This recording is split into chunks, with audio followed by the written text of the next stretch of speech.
Ernest Muçi është kthyer në personazhin kryesor të Trabzonsporit dhe me golat e tij po mban këtë skuadër ende në garë në luftën për titullin kampion. Ai ka shënuar gola shumë të rëndësishëm që kanë sjellë pikë të arta për ekipin, si ajo dje ndaj Kocaelispor. Muçi shënoi golin e fitores në minutat shtesë dhe ndihmoi ekipin të merrte 3 pikë të rëndësishme në rrugtimin e kësaj skuadre që vazhdon të ndjek nga afër kreun, por në fund të ndeshjes, ndërsa priteshin vetëm lëvdata për sulmuesin shqiptar i cili shënoi golin e tij të 8 në këtë kampionat, trajneri i Trabzonsporit Fatih Tekke ka çuditur duke lëshuar kritika në adresë të Muçit. Dëshira dhe ambicia e Ernest Muçit është shumë e mirë, por ai nuk është në nivelin që ne duam. Unë ja kam thënë edhe atij këtë, ne duhet të bëjmë më mirë në fazën mbrojtëse. Fal Zotit ne morëm 3 pikët, përndryshe do të ishim duke folur për gjëra të tjera. Ishte përgjigjja e trajnerit pas ndeshjes që la shumë kënd të habitur pasi bëi fjalë për një kritik ndaj një prej lojtarëve më në formë në kampionatin turk.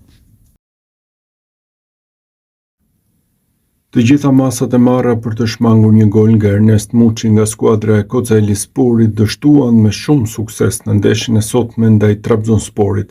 Trajneri kishte premtuar se do bënte maksimumin që ekipi i tij të ndalte Muçin, por sulmuesi gjeti rrjetën në shtesën e takimit për t'i dhënë suksesin 2-1 ekipit të tij.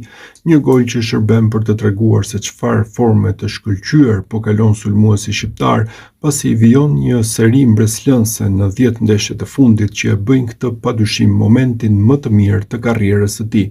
Rezulton se në 10 ndeshjet e fundit zyrtare të Muçit mes kampionatit, kupës dhe superkupës në Turqi, ai ka koleksionuar plot 10 gola dhe 2 asist.